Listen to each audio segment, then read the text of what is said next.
Hey, welcome to CryptoCoach365 day 67. Today was quite a lot more eventful. We went to um, the main landmark in Paris that is totally coming out of my mind, the Eiffel Tower, that's it. Turned out the Eiffel Tower was pretty much a all-day kind of a deal because it took us about 30 minutes to actually get to the nearest train station to it. Another 30 minutes to actually walk to it. Then we spent 40 some minutes in line to get tickets. Then another maybe 30 minutes in line to actually get into the elevator. Then another couple of minutes in line to get to the very top, and another couple of minutes in line to get back down. So basically, the whole tower experience ended up taking us from noon until about 5 or so. So it was about 5 hours, basically an all-day excursion just to go to the top of the tower.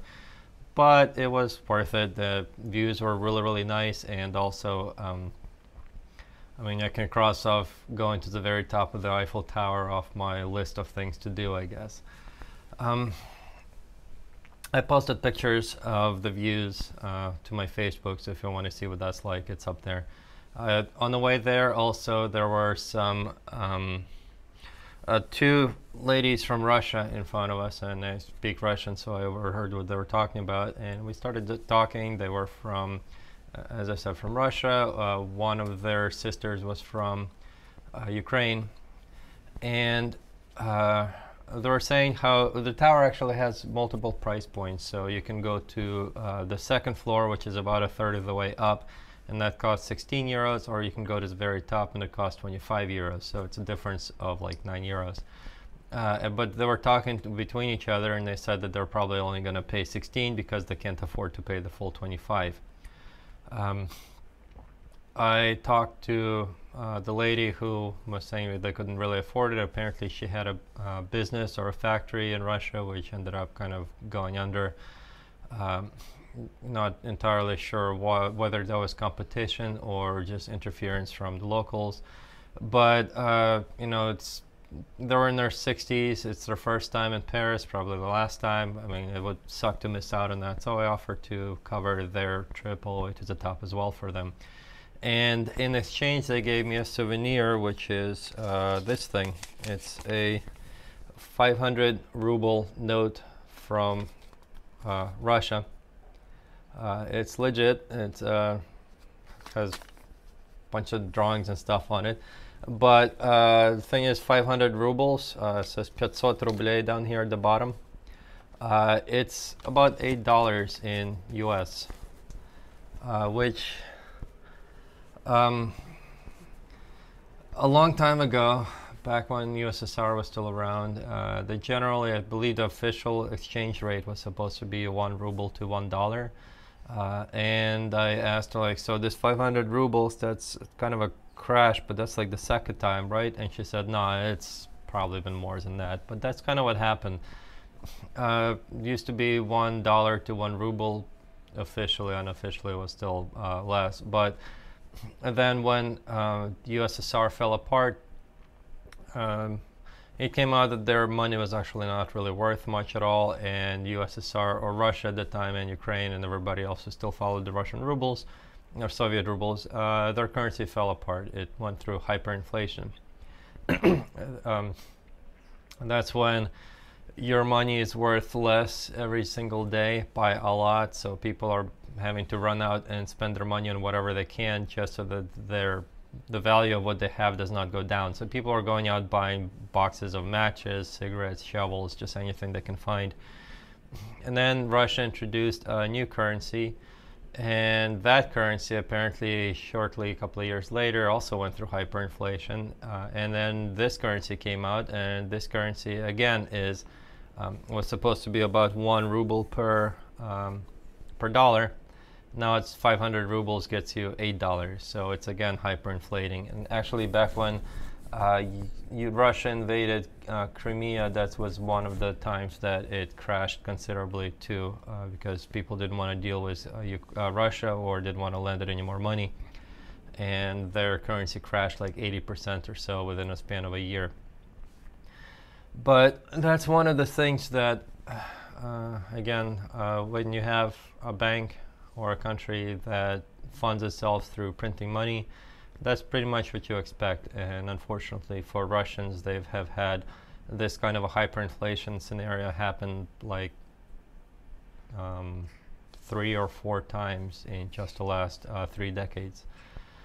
So that's where Bitcoin would come in to kind of solve that situation, because with Bitcoin you don't have to worry about political effects on the money. It's not based on any kind of borrowing, or it does not need to be printed to pay off government debt. It's always going to be a fixed amount, so it's always going to be a lot more safe to store your wealth in. But anyway, I thought that was kind of an interesting situation story there. Got a nice souvenir to remember this by. It's not a $1 trillion Zimbabwe dollar note, but still pretty nice. Paris was pretty. I was kind of, honestly, I had some bad preconceptions about it because it's getting kind of trashy. There's a lot of protests, a lot of like, it's very much a socialist kind of left-leaning country in a way. So any kind of new progress gets typically protests from unions and such. Like when Uber started driving around and taking people to and from the airport, the Parisian taxi companies, the Paris taxi drivers actually, they protested by parking their cars on the highways and setting their own cars on fire, which is like, I'm not really sure what that would accomplish other than there being fewer taxis. And I mean, honestly, I've kind of figured that especially in the summer, Paris would just smell like I don't know, like sun-drenched, piss-smelling kind of a place. But no, it wasn't. It was actually very pretty. It was the architecture is nice. The streets are fairly clean. People seem to be okay. Our waiter, when we were at a restaurant, was very, very attentive. So all those Parisian or French stereotypes, we haven't really ran into them yet. It's pretty great here. So yeah, come visit if you can.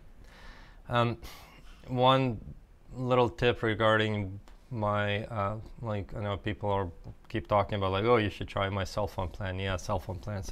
People compare them, but there is one that the one that I'm using is actually very useful if you do travel.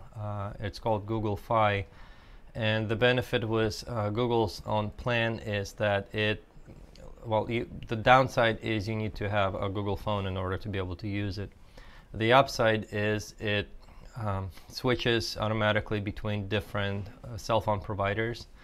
So instead of, like, if you buy a resold plan like with Boost Mobile, you're going to be actually using Sprint.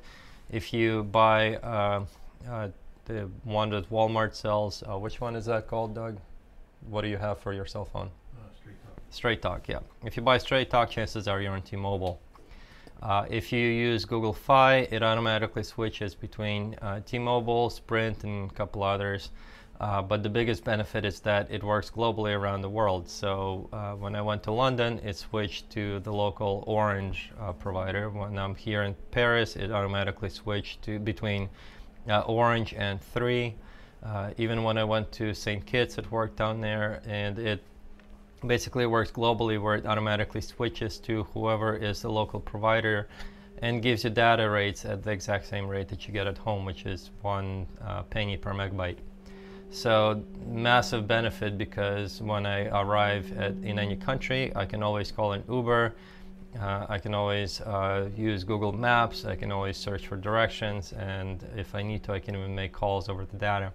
So if you do travel a lot, I do really recommend you get Google Fi, because it's just a lifesaver not having to find SIM cards and make sure that they fit. Like last time we went to Italy a long time ago, we stopped by a SIM card shop, and then we had to use scissors to trim down the SIM cards to actually fit into our phone.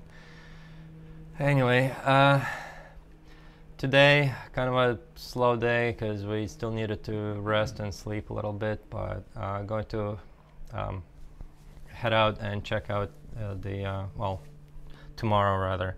Going to go out and check out the castles nearby in our city, because I was looking through the map, Google Maps again, and saw that a place was starred nearby, and it's like, oh, it's a place I actually wanted to visit. So we'll see how that goes. But anyway, yeah, been a good week so far. Still doing a little bit of managing remotely from home for a business from home, like real estate stuff, and I guess that's a nice thing about being able to work in this kind of an environment is you can work pretty much from anywhere in the world with real estate, regardless of where you are at the time. So anyway, that's it for today. So I'll talk to you guys tomorrow. Bye.